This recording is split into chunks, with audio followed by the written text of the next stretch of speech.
Hello प्यारे बच्चों, स्वागत है आपका अपने यूट्यूब चैनल केमिस्ट्री अड्डा में। आज का जो हमारा टॉपिक है वह है थॉमसन्स एटॉमिक मॉडल। इसे ही हम लोग थॉमसन्स प्लम पुडिंग मॉडल के नाम से भी जानते हैं। इस वीडियो लेक्चर में हम लोग सीखेंगे कि एटॉमिक मॉडल क्या होता है और जैसे थॉमसन ने अपना एटॉमिक मॉडल दिया तो उसमें क्या क्या बातें बताई और उसके क्या क्या ड्रॉबैक्स हैं। पिछले वीडियो लेक्चर तक दोस्तों हम लोगों ने देख लिया था कि जैसे थॉमसन ने इलेक्ट्रॉन की खोज कर ली थी और गोल्डस्टीन ने प्रोटॉन की खोज कर ली थी। लेकिन अब साइंटिस्ट के दिमाग में बहुत सारे सवाल आने लगे कि चलो हमारे पास एक कमरा है जिसे हम लोग एटम बोल रहे हैं, उसे हम मान लेते हैं कि एक कमरा है वो। उस कमरे में हमें पता चल गया कि दो चीज़ें हैं, इलेक्ट्रॉन और प्रोटॉन। लेकिन हमें यह नहीं पता है कि वो किस तरह से वहाँ पे सिचुएटेड हैं, किस तरह से लोकेटेड हैं और क्या क्या कर रहे हैं। क्या वो मूव कर रहे हैं, क्या वो मिडिल में हैं, क्या वो सेंटर में हैं, क्या वो कॉर्नर में हैं, क्या वो सर्कुलर पाथ को फॉलो कर रहे हैं। अगर वो मूव कर रहे हैं तो कितना वेलोसिटी है, क्या क्या उसका काइनेटिक एनर्जी है। इन सारे सवालों का जवाब अब दिमाग में उनके अब्स्ट्रैक्ट करने लगा कि कैसे होगा, क्या होगा। तो जब हम लोग इन सारे सवालों का जवाब एक मॉडल के रूप में दे देते हैं, that is called atomic model. Atomic model basically क्या होता है, एक मॉडल है जिसमें यह बताया जाता है कि किसी एटम के अंदर इलेक्ट्रॉन और प्रोटॉन और जो भी पार्टिकल हो उसके अंदर वो किस तरह से वहाँ पे लोकेटेड हैं और क्या क्या चीज़ें कर रहे हैं, उनके अंदर क्या क्या कैरेक्टरिस्टिक्स हैं। इन सारी चीज़ों को एक मॉडल में हम लोग बताते हैं। तो जैसे थॉमसन ने भी एक एटॉमिक मॉडल दिया। उस समय उनके पास दो ही तरह के सब एटॉमिक पार्टिकल खोजे जा चुके थे, तो उन्होंने दो तरह के पार्टिकल को लेकर के अपना एटॉमिक मॉडल तैयार किया। उस समय न्यूट्रॉन की खोज नहीं हुई थी, तो उन्होंने न्यूट्रॉन के बारे में कोई भी चीज़ें अपने एटॉमिक मॉडल में नहीं बताई। तो आइए समझते हैं कि जे थॉमसन ने इस एटॉमिक मॉडल में क्या क्या बातें बताई।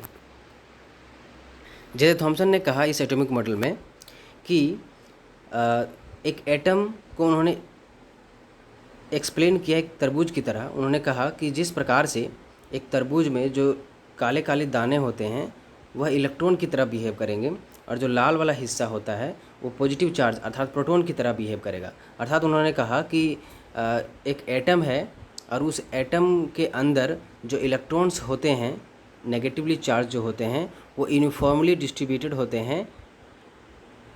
किस में?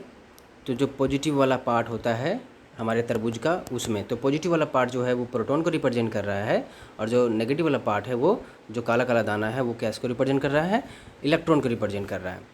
तो उन्होंने अपनी थीसिस में क्या लैंग्वेज यूज़ किया उस चीज़ को देखते हैं।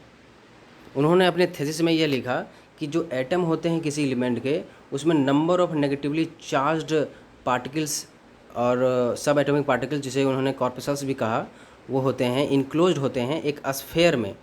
और उस स्फीयर में क्या रहता है, पॉजिटिव चार्ज का पूरी तरह से वहाँ पे जमावड़ा रहता है। अर्थात वो एक पॉजिटिव चार्ज के समुंदर में इलेक्ट्रॉन जो होते हैं वो यूनिफॉर्मली डिस्ट्रीब्यूटेड होते हैं। ऐसा उनका कहना था कि एक हमारे पास एटम है स्फेरिकल शेप का और उसमें पॉजिटिव चार्ज का समुंदर है और उसमें फिर क्या है, इलेक्ट्रॉन यूनिफॉर्मली डिस्ट्रीब्यूटेड है, नेगेटिव चार्ज जो है वो यूनिफॉर्मली डिस्ट्रीब्यूटेड है। और अगली बात उन्होंने बताई कि जो नंबर ऑफ़ पॉजिटिव चार्ज है, नंबर ऑफ़ पॉजिटिव चार्ज वो इक्वल है नंबर ऑफ़ नेगेटिव चार्ज के। और ओवरऑल जो एटम है वो न्यूट्रल होता है। ओवरऑल जो एटम है वो क्या है, न्यूट्रल है, अर्थात उसके ऊपर जो चार्ज है वो जीरो चार्ज है। चार्ज जो हमारा है एटम के ऊपर ओवरऑल वो जीरो चार्ज है। और इसलिए जैसे थॉमसन ने कहा कि एटम जो है वह इलेक्ट्रिकली न्यूट्रल होता है।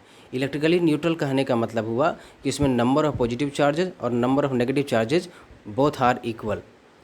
तो इस तरह से थॉमसन ने अपना प्लम पुडिंग मॉडल तैयार किया, एटॉमिक मॉडल तैयार किया और उन्होंने यह मॉडल हमें दिया।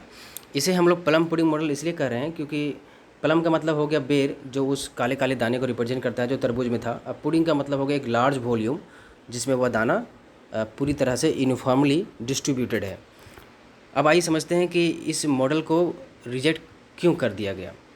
अभी हम लोगों ने देखा दोस्तों कि जो थॉमसन का जो एटॉमिक मॉडल था जिसे प्लम पुडिंग मॉडल कह रहे हैं, वो क्या कहा, दो बातें मेनली उसने बताई कि कोई एटम है स्फेरिकल, उसमें जो इलेक्ट्रॉन होते हैं वो यूनिफॉर्मली डिस्ट्रीब्यूटेड होते हैं पॉजिटिव चार्ज के समुंदर में।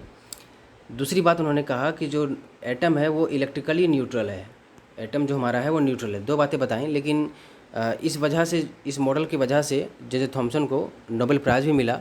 हालांकि यह जो मॉडल है वो बाद में रिजेक्ट कर दिया गया क्योंकि इसमें बहुत सारे ड्रॉबैक्स और खामियां नज़र आने लगी। लेकिन ये उस ज़माने का एक बहुत ही विख्यात एटॉमिक मॉडल था और ये सबसे पहला प्रयास था, साइंटिफिक अटेम्प्ट था एक एटॉमिक मॉडल देने का, इसलिए काफ़ी ज़्यादा इम्पॉर्टेंट भी है।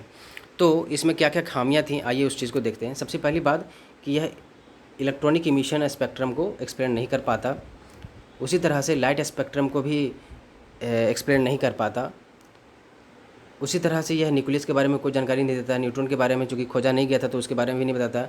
सबसे ज़रूरी बात कि ये रदरफोर्ड जो उसके चेले थे, मतलब जैसे थॉमसन के स्टूडेंट जो थे रदरफोर्ड, उसके द्वारा जो अल्फ़ा पार्टिकल स्कैटरिंग किया गया उसको एक्सप्लेन नहीं कर पाते हैं, अर्थात वो डिफ्लेक्शन ऑफ अल्फ़ा पार्टिकल को एक्सप्लेन नहीं कर पाते, इसलिए इन सारे वजह से इनके मॉडल को रिजेक्ट कर दिया गया। ये इमिशन स्पेक्ट्रम क्या होता है, लाइट स्पेक्ट्रम क्या होता है, इसे हम लोग डिटेल में आगे पढ़ेंगे। तो इस तरह से हम लोगों ने देखा दोस्तों कि प्लम पुडिंग मॉडल जो थॉमसन का था वो क्या कहता है और उसे बाद में रिजेक्ट क्यों कर दिया गया। आई होप आपको सारी चीज़ें समझ में आ गई हों। अगर किसी तरह का डाउट हो तो आप मुझे कमेंट सेक्शन में पूछ सकते हैं। Thank you for watching my videos. Please do share and subscribe to my channel and press the bell icon. Thank you.